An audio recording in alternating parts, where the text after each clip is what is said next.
Last week we kicked off our parable series, and we started off with a question because this is, as we kind of move through our summer Bible study series, the character we're going to theme, and we talked about, gave some hints as every time you study a theme in the Bible, you want to ask some questions, about, well, why am I studying this theme? Why am I looking at this question?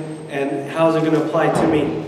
And one of the things that we said last week is, what are we talking about, for the next 3 weeks, is the theme of parables. And so we had to ask the question, why did Jesus speak in parables? All right, anybody remember why Jesus spoke in parables from last week? I don't see too many faces, and the recording didn't come through from last week. So, any takers? Why did Jesus speak in parables? Disciples had the same question by chance, and so they asked Jesus in Matthew 13, and he said to them, "Because it has been given to you to know the mysteries of the kingdom of heaven, but to them is not been given." All right? At face value, this seems unfair. Like, is Jesus for a select group of people, or is Jesus for all? Jesus is for all. All right? But why did he say to his disciples, "To you it has been given, but to them it hasn't"? Well, because to the disciples, yes, they were chosen, and yes, they were chosen by God to follow Christ. And because of that, they knew things that not everybody else knew. It was the nature of their discipleship, all right? But even though they were around Christ, they still had to dig deep to understand Him, okay? They still had to dig deep to understand Him. That same mentality and mindset of digging deep, okay, is what all of us need when searching for God in the Scriptures, because it's not always there like on the surface level. A lot of times for us to get a good meaning or to have a greater understanding, we got to dig deep. And so what Jesus was saying to them has not been given, and I didn't include all the verses around this verse, but what he's pretty much saying is that anybody can really find it, but what they need is what St. John Chrysostom and other fathers would say, is that spiritual zeal and persistence, to keep on going and digging deep, all right?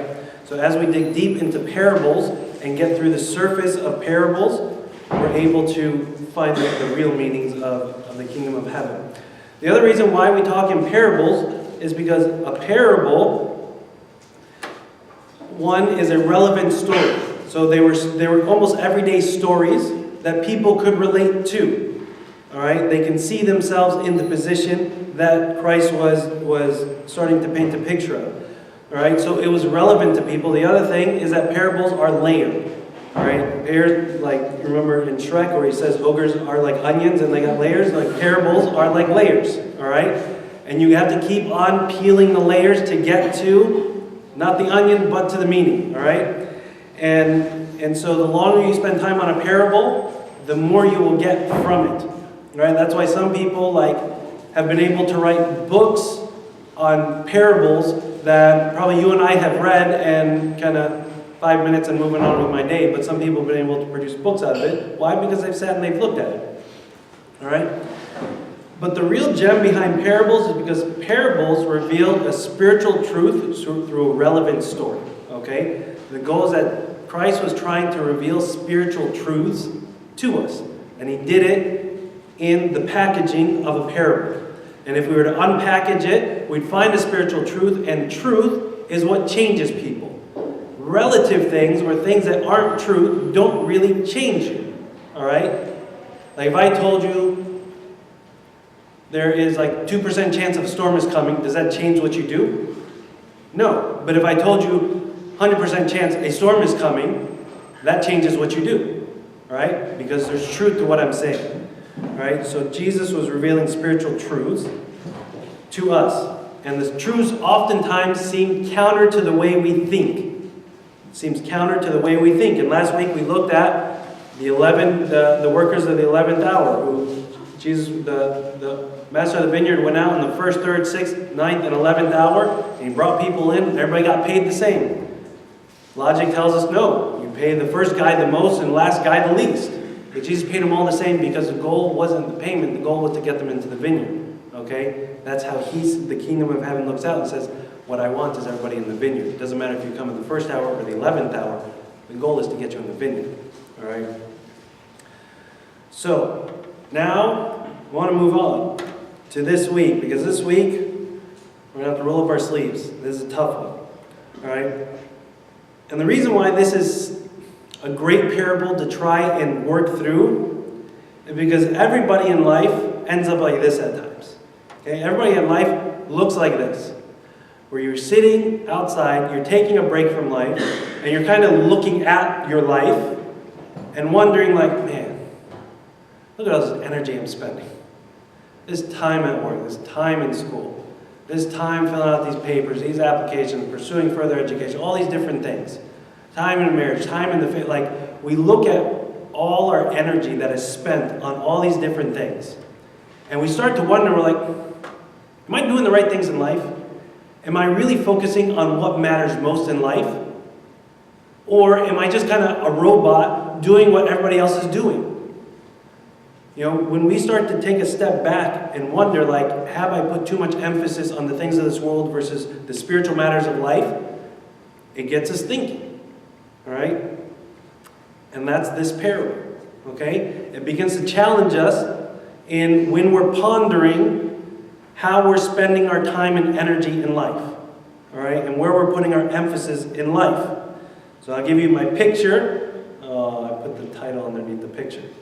So I'm not going to have you guess. Anyway, so I blew that one, but it's okay. All right, so we're going to look at the parable of the unjust steward, okay? Which, if you got your Bibles, comes from Luke chapter 16. Now, before we get to Luke 16, remember when we're talking about when we study a theme in the Bible, a theme will take us across a variety of books, okay? In order to get the most out of the book that you're in, studying the theme that you want, you have to provide context to what's going on. Or else you can very easily just take a verse out of context and make for it whatever you want. All right? And that's a great way to start a heresy. Okay? We've seen that in the past. We're trying to avoid it. So what we want to do is bring context. All right? So in order to gain context for the parable of the unjust steward, all right, we actually have to go a chapter back, because chapters 15, 16, and 17 are likely like a grouping of Jesus teaching at one time. Okay, it was parable after parable after parable. So it was a grouping where Jesus was just sitting down and he was just teaching and teaching and teaching through parables. All right, so we need to gain a little bit of context. All right, we need to get a little bit of context. So if we go to Luke 15, when this kind of big stretch of teaching happens, and we read verse 1, it says, "Then all the tax collectors and the sinners drew near to him to hear him." Who's the audience? This is the audience, okay? This is who Jesus is speaking to here. All the tax collectors and the sinners drew near to him, all right? Is this the only audience? No, because, verse 2, "And the Pharisees and scribes complained, saying, 'This man receives sinners and eats with them.' He spoke this parable to them, saying," and then he goes into the parable of the lost sheep, which is the first parable that we're going to see in chapter 15. We're not going to read it, but it's kind of appropriate because who's he talking to? Sinners, tax collectors, people, the outcasts of society. So he tells them the parable of the lost sheep, all right, which, if you're not familiar with it, it is the parable where he left the 99, went to go find the one, all right? So that's Luke, beginning of Luke 15. Then, same audience, parable of the lost coin. Somebody lost a coin, turned the house upside down in order to find the coin. Applicable parable to his audience? Yes. Good. All right, then the next parable is a famous parable of the prodigal son. The son who left, wasted all the living of all the inheritance of the father, okay? And then the father is waiting, came back, and forgave him, all right? Really hits home for this group of people, all right, of tax collectors and sinners. That's who Jesus is speaking to, and that's what takes us through 15, leading up to 16. So we have three big parables: the lost sheep, the lost coin, and the prodigal son. He's essentially painting a picture of mercy and forgiveness. Okay? He's saying that the Father is merciful and forgiving.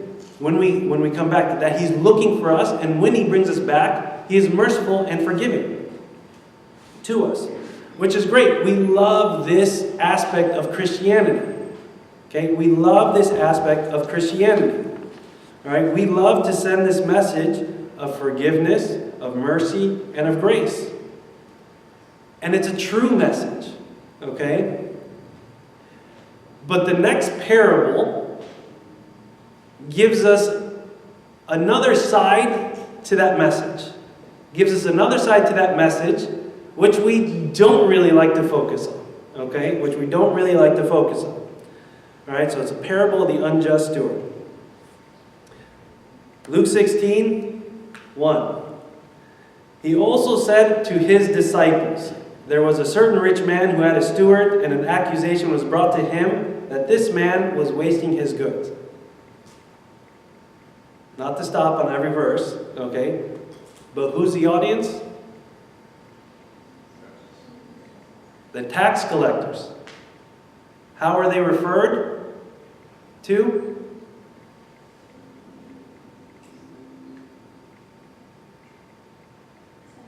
Disciples. What does it tell us about this word disciples? We think disciples, we think the 12. Here, we know the audience is already sinners and tax collectors, but he also said to his disciples. All right? St. Theophan the Recluse,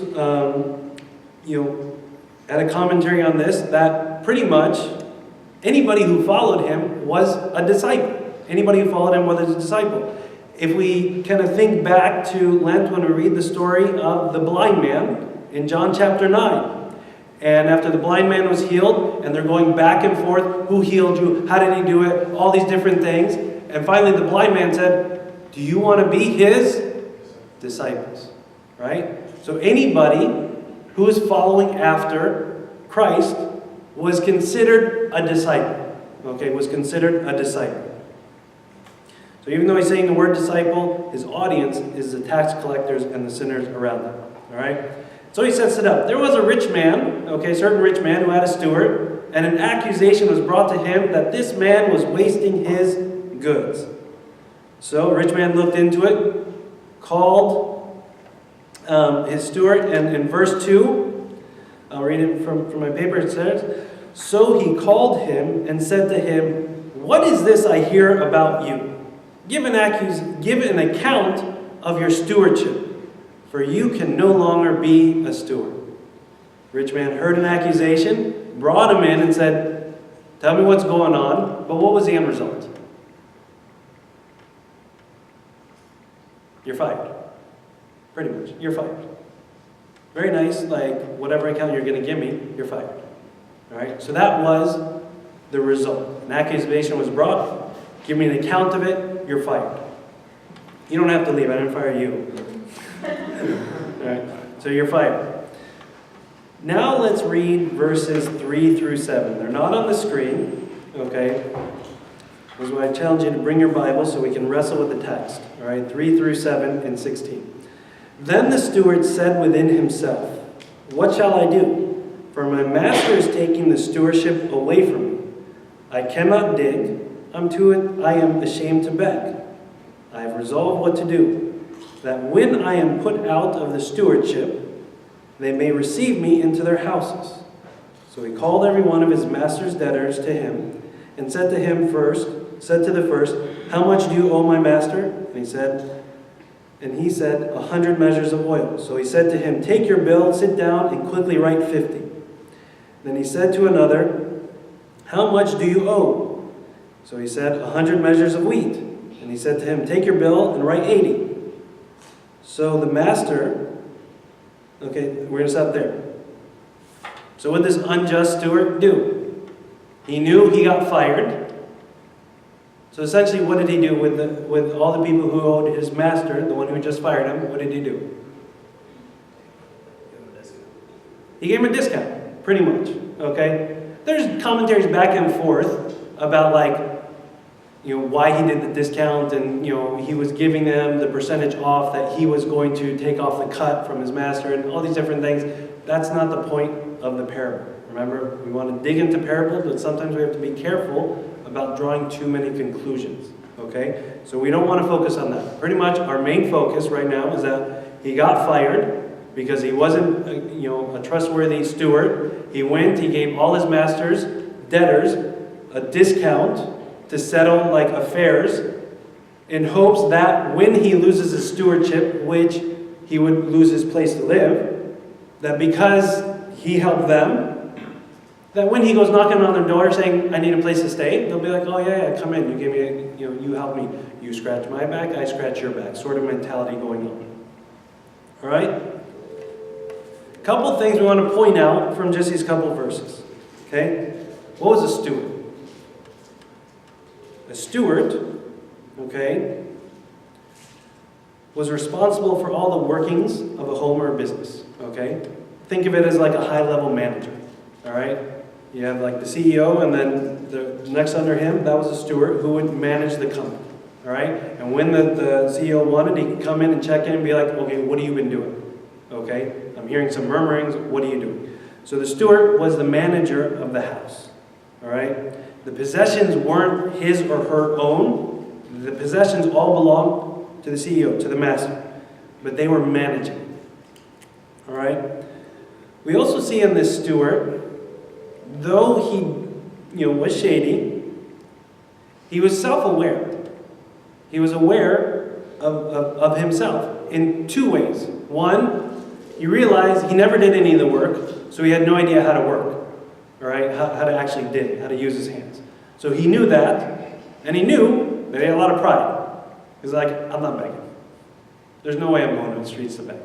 All right, so he knew himself. He was self-aware, and as a result of his self-awareness, okay, he didn't waste any time. Boom, boom, boom. Let me make some deals and prepare for what's next.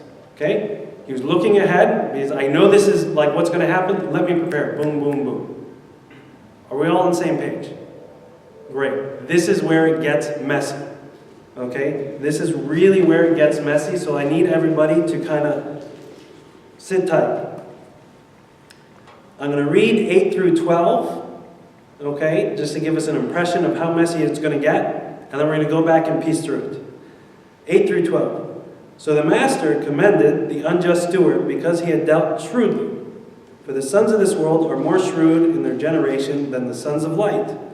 And I say to you, make friends for yourselves by unrighteous men, that when you fail, they may receive you into an everlasting home.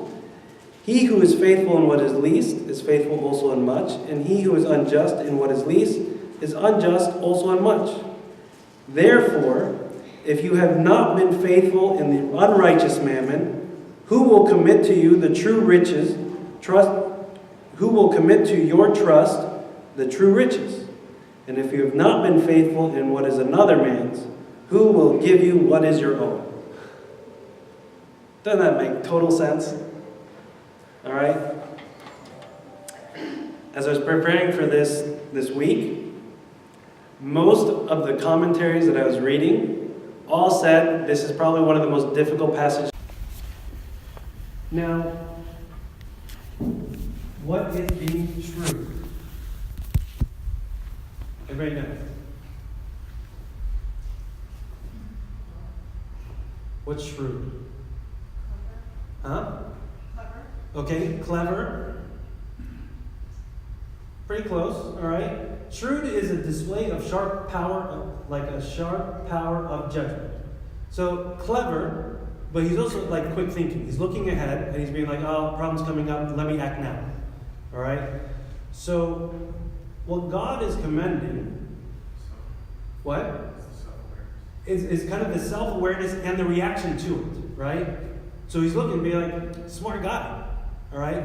He saw something coming and he did something to anticipate what was coming.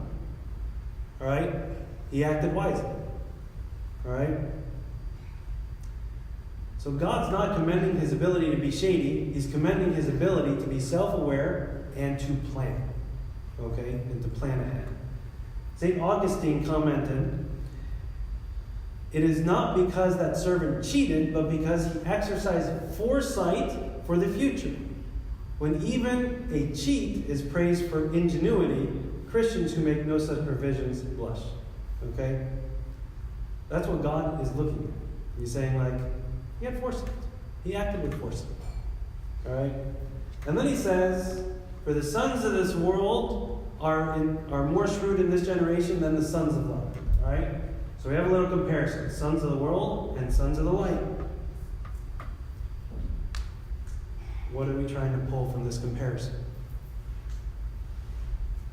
He wants the sons of light to be as shrewd in the kingdom of heaven as the sons of the world are shrewd. Exactly. Okay? He wants the sons of light to be shrewd in their preparation and planning for the kingdom of heaven. Alright? Because the sons of this world are shrewd in their own respects. Okay? Let's be honest with ourselves. We talk about savings account, we talk about life insurance, we talk about health insurance, we talk about our 401ks, we talk about retirement plans, we talk about getting vacation homes to enjoy now and when we retire. Alright? We talk about our stock market, and we talk about Bitcoin.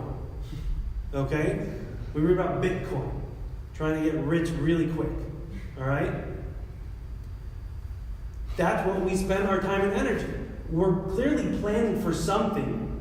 Okay? We're being shrewd. We're trying to plan for financial security, like secure our ability to rest and relax, all these different things. We plan so much here. Alright? But unfortunately, the sons of light can show to be poor planners with respect to the kingdom of heaven.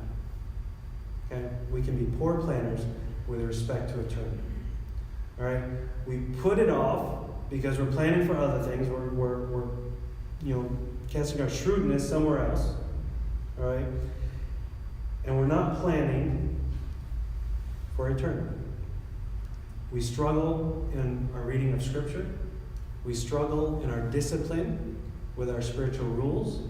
We struggle, with managing our possessions, our finances, our relationships, all these different things. We struggle. And I think we have proof of that because when you look more and more, okay, we see that a Christian and their non-Christian counterpart in society are looking more and more the same than they are different. Okay? A Christian in the church is looking more and more similar to a non-Christian person in society than they are different. Alright? In their morals and their values and the way they spend their money and where their time goes, there's a disappearing difference between them. And I think that has to tell us that we are not being shrewd with respect to the kingdom, but we are being shrewd with respect to everything going on in this life. Alright, so we see that. And as a result of that, what we're seeing is a bit of an exodus from the church. Alright? Because why bother with this if I see no difference between a Christian and non-Christian person in society? Why do I bother to live by these standards if they don't look very different? Let me just go out the other door. Alright, so we see that in a bit of the exodus that happens in church. Verse 8. Now it makes more sense? Great. Let's go to verse 9. "And I say to you, make friends for yourselves by unrighteous mammon, that when you fail, they may receive you into an everlasting home." Quick, pull of hands. Who thinks God is saying, make money like the unjust steward? At least it sounds like that. Alright? And then, if that's what we're thinking, then what is the everlasting home? You could easily think is he talking about hell? Make for yourself friends using unjust mammon, shady money, and don't worry, when you fail, they'll invite you to their home. kind of what this verse sounds like at a surface level. Right? Remember, parables, layers, let's go deep. Would God ever tell us to make money in a shady way? No. He wouldn't tell us that. So we have to figure out what is going on. Parables compare side by side. All right? Parables are always teaching us about the kingdom of heaven. So let's take a break and say, heaven is a place without corruption and with righteousness. Okay? Heaven is a righteous place without corruption. Okay? Since the fall, earth has become a corrupted place with unrighteousness. Right? After the fall, earth has become a place of corruption and unrighteousness. Right? Mammon is money, but it's more than money. It's actually like the collection of all our possessions. Okay? All the things that we have here on earth. Right? That's mammon. It's what we have. It's things of this earth. All right? And in that are our gifts and talents, or the things that we receive. All right? If they're coming while on earth, are they uncorrupted or corrupted? They're corrupted. Okay? So when we read, and I say to yourself, make friends for yourself by unrighteous mammon, what is actually being said is that use the things of this world, the wealth, the possessions, the things that we have received, okay, and make friends for yourself. What kind of friends are we talking about? Right kind of friends, something like. Right kind of friends, right? Okay. I'm challenged us to go a little bit deeper, okay? And if we think of a friend, when you are looking to gain something, okay, or to find a position or something like that, and you have a friend up there, what do you want that friend to do? Kind of petition for you, to speak good about you. All right?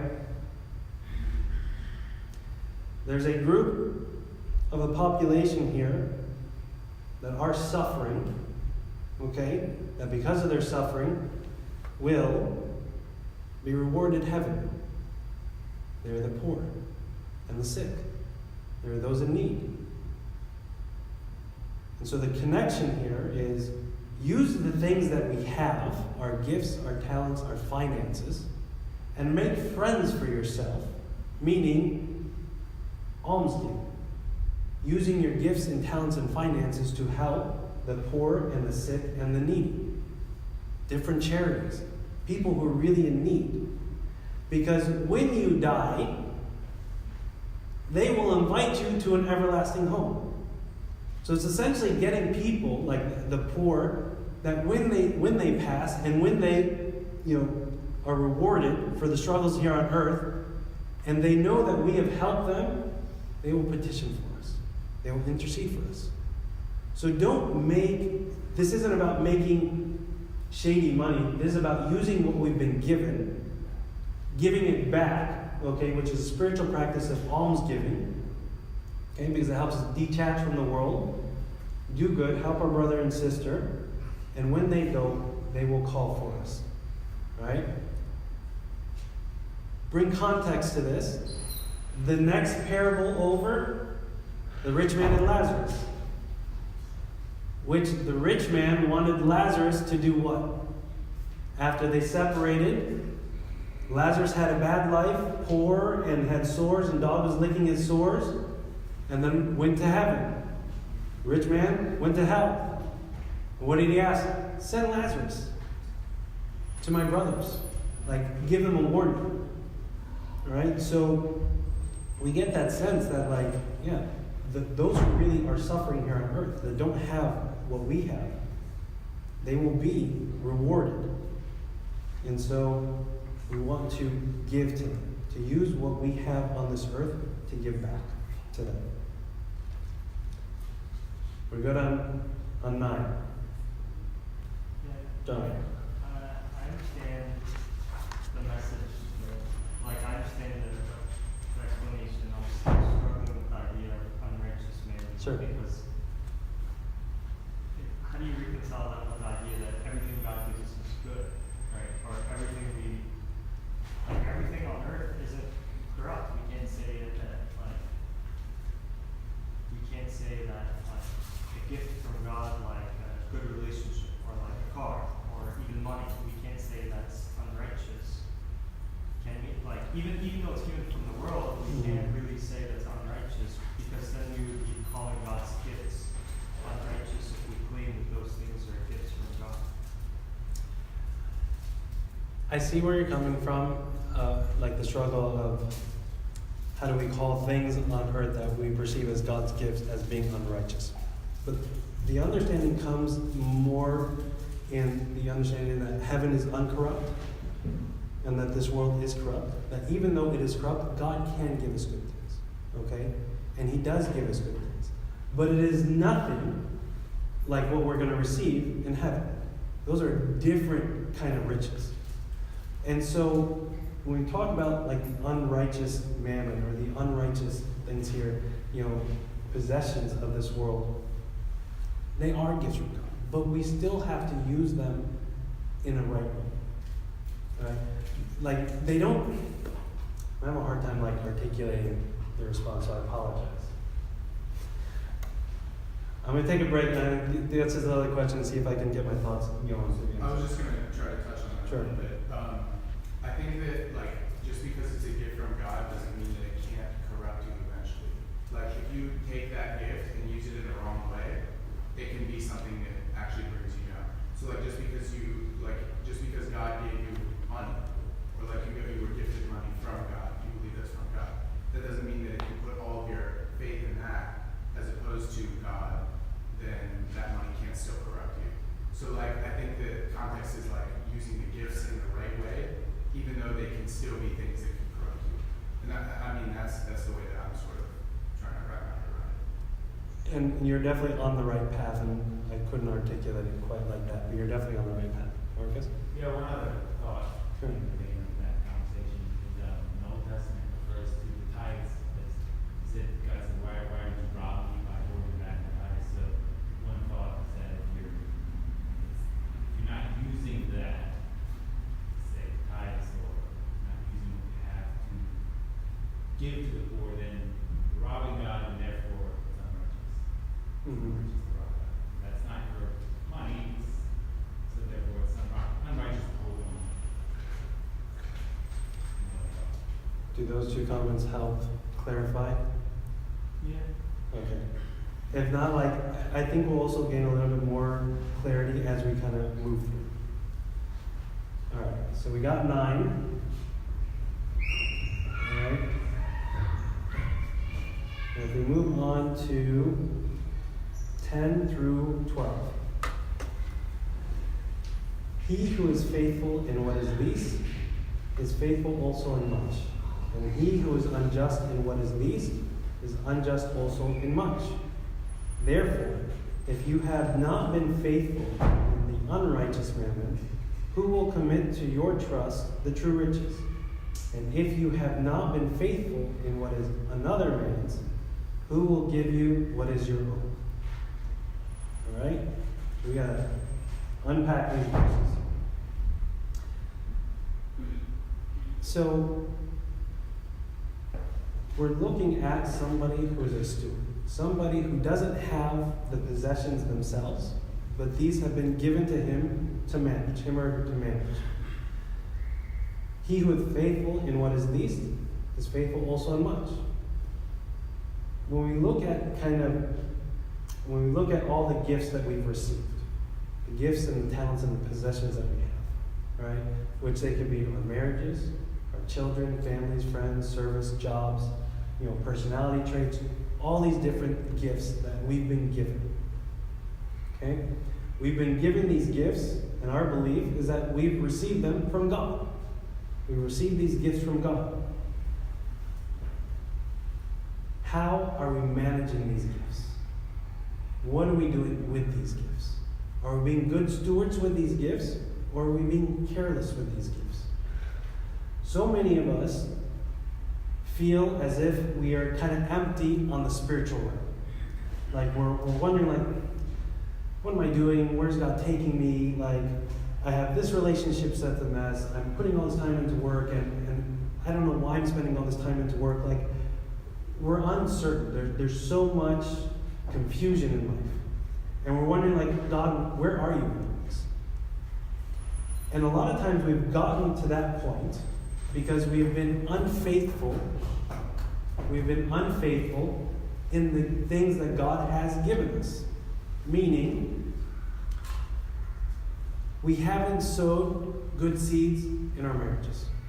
Okay? We haven't sowed and tried to work in our various relationships. We have used our money for my own desires, having all these different things. When God has given us all these things, but we use it for our own pleasure, a lot of times what we've done is we've been an unjust steward. We've used it poorly. And because we have been unfaithful in the things that God has given us, why would God call us to something greater? If he sees, like, okay, I've given you this.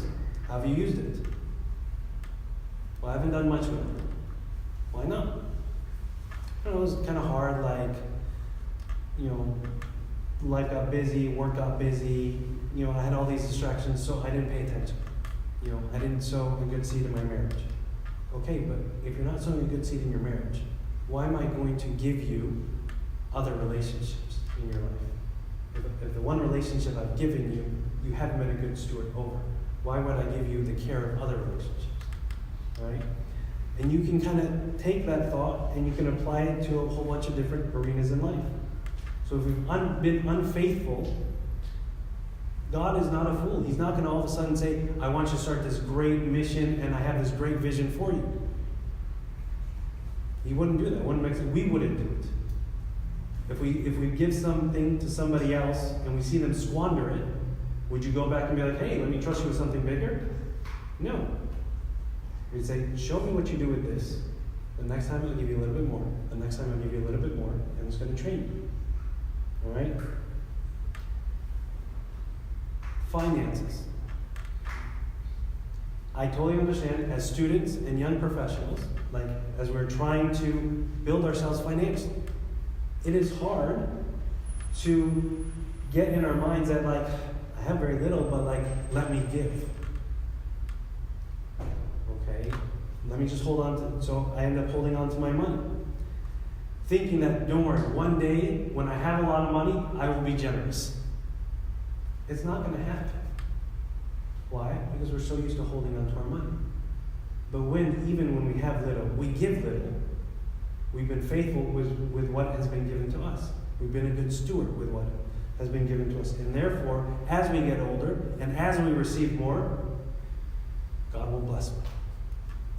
All right? So we need to be good stewards of what we have. And we need to look at all the relationships we have, the possessions that we have, the careers that we have, the access to academia that we have, and say, how do I use this as a good steward? How do I use this as a good steward? Because we will be held accountable. Okay? Accountability is the expectation or requirement to justify your actions and decisions. One day, somebody will knock on our door and say, what are you doing? What are you doing with your time? What are you doing with your finances? In different ways, God knows how to knock on the door. He knows how to bring down the veil or the wall that we like to put up to protect our privacy. And he will look behind it and he will say, tell me what's going on. Just like this parable started, an accusation was brought. So then he went to the steward and said, what are you doing? It's accountability. God will hold us accountable. He knows what he's giving us. He knows what we have. And so he will ask and say, how are you spending your money? Where are you spending your time? What are your efforts? This gift that I gave you of this marriage, how have you sown it? Your children, how are you raising them? Are you sowing those seeds? Are you being responsible with what I have given you? We're not. We will be held accountable for what God has given to us. All right? And if we have not acted shrewdly with the gifts that we've been given, why would somebody trust us with something that is our own? So if we look at the last verse in verse 12, it says, "And if you have not been faithful in what is another man's, who will give you what is your own?" Okay, if you have not been faithful in what is another man's, how do we understand this? When we are born, what do we come into this world with? Nothing. When we leave, what are we leaving with? Nothing. What have we received while we're here? Gifts from God. Our intellect, our opportunities that we have living in this society, the finances, our possessions, the various relationships. These are all gifts that God has given us. He has given it to us. Okay? Being made in the image and likeness of God, what is our ultimate destination? Heaven. Riches that were made for us, that they're our inheritance. These are our own. Right? This is where we're going, or where we need to have our eyes to go. If we haven't been faithful in the gifts He has given us while we're here, why is He going to trust us with the richness of heaven? All right? I think St. Cyril of Alexandria, I have a quote. Yeah, by St. Cyril. It says, "Let those of us who possess earthly wealth open our hearts to those who are in need. Let us show ourselves faithful and obedient to the laws of God. Let us be followers of our Lord's will in those things that are from the outside and not our own." So all the things that we've been given. Let us do this so that we may receive what is our own, that holy and admirable beauty that God forms in people's souls, making them like Himself, according to what they were originally were. Okay? When we talk about heaven, when we talk about finally being united, we talk about a place that is so beautiful, that is full of glories undescribable. When we compare it, like using similar terms as what we have on earth, we would say heaven is a very rich place. But God is saying, look, you're here on earth, I'm giving you gifts that are a shadow of things, okay? How are you going to use them? If you're untrustworthy here with these possessions,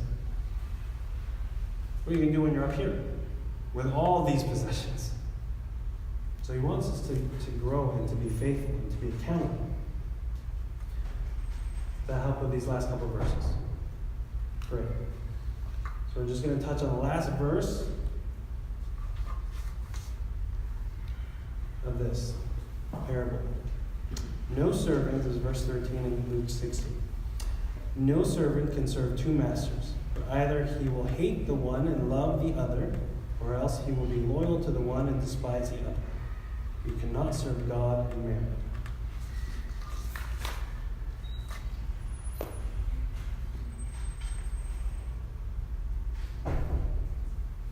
We talked about a whole bunch of different concepts, okay, and themes. We talked about a theme of wisdom, of acting shrewd, having our eyes set, planning ahead. We talked about the theme of accountability. We talked about the theme of what it is to be a good steward of the things that have been given to us. All right? But we need to begin to tie all these themes together. And our ability to tie all the themes together need that we have one overriding goal. Okay? If we're to have one overriding goal and see life in a certain way and have the right worldview, then we're able to bring all these themes. That they don't just make sense here on a worldly level, but really they make sense on a spiritual level. Okay? That I see the things of this world as being gifts from God that I did not have when I came into this world, and I need to be a good steward of them, I need to be faithful of them, and use them to work out my salvation, to befriend those who will invite me to an eternal rest. So we need to bring all this together. And the way verse 13 says, look, it comes down to a simple question. Are you going to serve God? Are you going to serve mammon? You're going to chase after what this world has to offer, or you're going to chase after me? If you chase after me, you have to deal with everything that the world has to offer. But if you use it in a way, a wise way, it'll lead you ultimately to me. But if you choose to use all the things of this world for how you want to use them, then essentially you're serving mammon. You're serving the possessions of this world. This is what we are seeking after. And if we're honest with ourselves, it's hard to look at all the time that we spend preparing and investing and saving and enjoying and all these different things comparatively to how we're working on our salvation.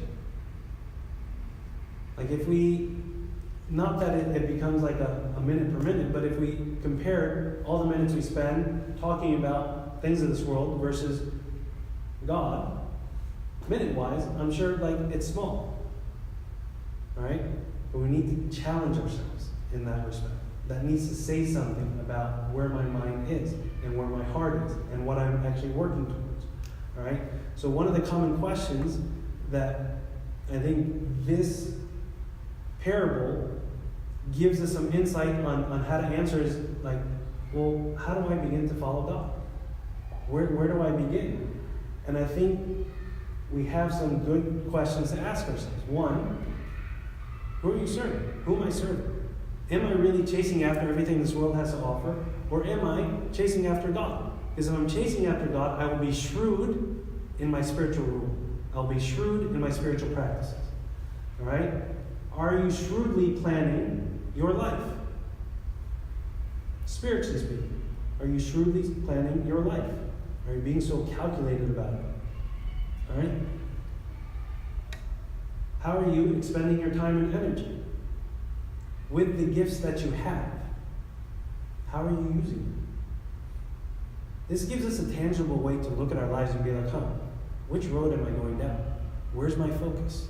Is my focus really like, am I saying I want to focus on God, but really everything else in my life points that I'm focusing somewhere else? Or can I look at how I'm orchestrating all these different things, how I'm being a steward, how I'm being accountable with what God has given me, and is that pointing me towards heaven? All right? So we ask ourselves, well, how do I begin to follow God? I think these are really tangible ways to ask, where's my time and energy? What am I doing with the gifts and the relationships and the blessings that I have? Have they just become the ends in themselves, or are they a means to a heavenly end? Because God can use all that we have. He can use the unrighteous mammon to get us somewhere heaven. Clear as mud, or somewhat clearer? All right? This was a tough parable. Any questions? Yeah. I just want to say that I usually use the NIV translation, and it just translates to worldly wealth. It doesn't use the word Unrighteous, yeah. The idea of it's a hard word, and if we don't dig, it'll just leave us kind of, well, is this just bad? Because no, the things that God has created aren't bad, but they can be used in bad ways. When we subtract God out of the equation, then we can use all our possessions to lead us down the wrong way. Good point. Any other questions about the parable? All right, go out, be shrewd this week. Be shrewd this week. And then next week, we might have a little surprise. Okay, next week, we got to figure out some things, but I know it's World Cup, finals World Cup, who knows what'll be in there, but just hang on, don't ditch church right away. All right, don't ditch church right away. We're trying to think of something clever. For next Sunday, we got to hold on, we got to plan those things out. All right, let's stand up, let's pray.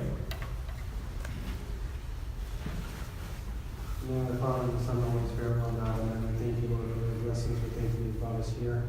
We ask, Lord, that you would give us a desire to be shrewd in our spiritual lives, that we would not be lax, that we would not take it for granted, but that we would be spending our time and energy calculating our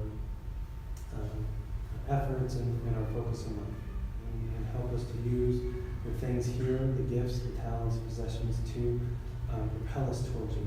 Help us to not be tied down in any way.